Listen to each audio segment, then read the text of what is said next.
Hello and welcome back to this channel. My name is Muhammad, and today I am talking about the ships known as the Dreadnoughts. Now, Dreadnoughts are a type of battleship in the early 20th century, and they followed this all big gun armament thing. Because Before them, there were battleships that carried multiple different guns of different calibers so that they would be used for use in like different ranges, long, short, and middle and mid-range combat. But the naval planners or whoever making the dreadnoughts, they had anticipated that that the future of naval warfare would be conducted from far away, rather accurate considering that most ship armaments now are the main ship armaments today are using missiles, which target ships from very far away. That was the whole idea behind the dreadnoughts and the all big gun armament scheme. It is to replace most of the weapons, most of the mid range and short range calibers with uh bigger bigger guns, so that those guns would be able to shoot at a farther range. Now, the whole idea of the dreadnoughts were to be these big ships that were super powerful, very well armored, but also fast. Uh, they mounted a uniform main battery of heavy caliber guns. The number, size, and arrangements differed between designs. The first dreadnought that was made would be the Royal Navy's HMS Dreadnought, which was launched in 1906.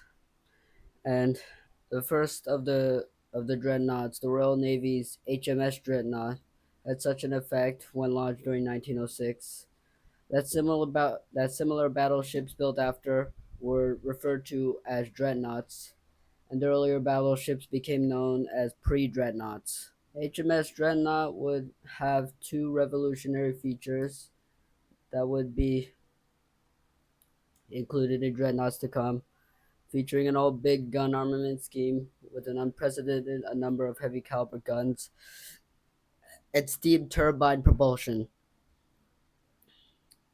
which most ships before were using uh, reciprocating engines. But in 5 years, new battleships would outclass dreadnought would outclass the dreadnought herself, and the more powerful vessels would be known as the super dreadnoughts.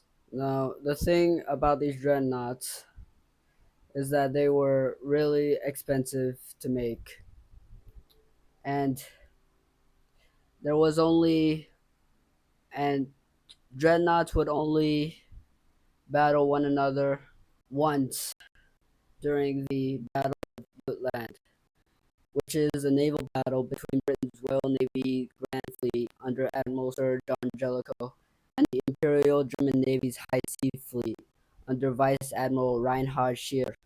During World War One, the battle unfolded in extensive maneuvering and three main engagements from 31st May to 1st June 1916, and off the north coast of Denmark's Jutland Peninsula.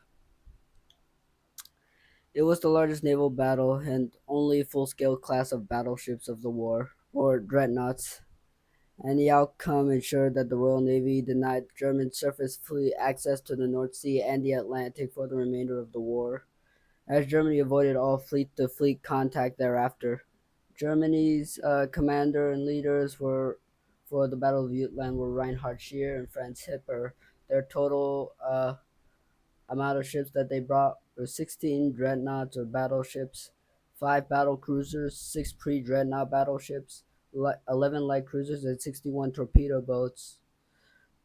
The United Kingdom and their commanders and leaders being John Jellicoe and David Beatty, and their strength totaling to 151 combat ships with 28 dreadnought battleships, 9 battle cruisers, 8 armored cruisers, 26 light cruisers, 78 destroyers, 1 mine layer, and 1 seaplane carrier. Germany's high seas fleet intended to lure out, trap, and destroy a portion of the British Grand Fleet, since the German naval force was insufficient to openly engage the British fleet. This was part of the strategy to break the British blockade of Germany and allow German naval vessels access to the Atlantic.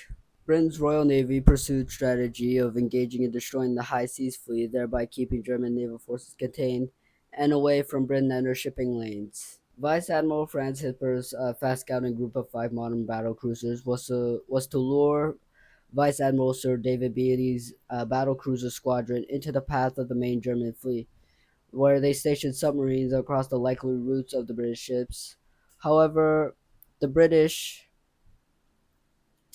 had intercepted signals from wireless German transmissions that a major and knew that a major fleet operation was likely. So on 30th May, Jellicoe sailed with the Grand Fleet to rendezvous with Beatty, passing over German submarine picket lines. On the afternoon of 31st May, Beatty encountered Hipper's battle cruiser force before the Germans had expected. Hipper successfully drew the British vanguard into the path of the high seas fleet. By the time Beatty sighted the large force and turned back towards the British main fleet, he had lost 2 battle cruisers, with a force of 6 battle cruisers and 4 battleships. Um, Beatty, during this battle and the sinking of his ships, Beatty had stated, "There's something wrong with our bloody ships today." Beatty's withdrawal at the sight of the high seas fleet, which the British had not known were in the open sea, reversed the battle by drawing the Germans towards the British Grand Fleet. And between 1830, when the sun was lowering, backlighting the German forces, and nightfall at 2030, the 2 fleets, totaling 250 ships, directly engaged twice.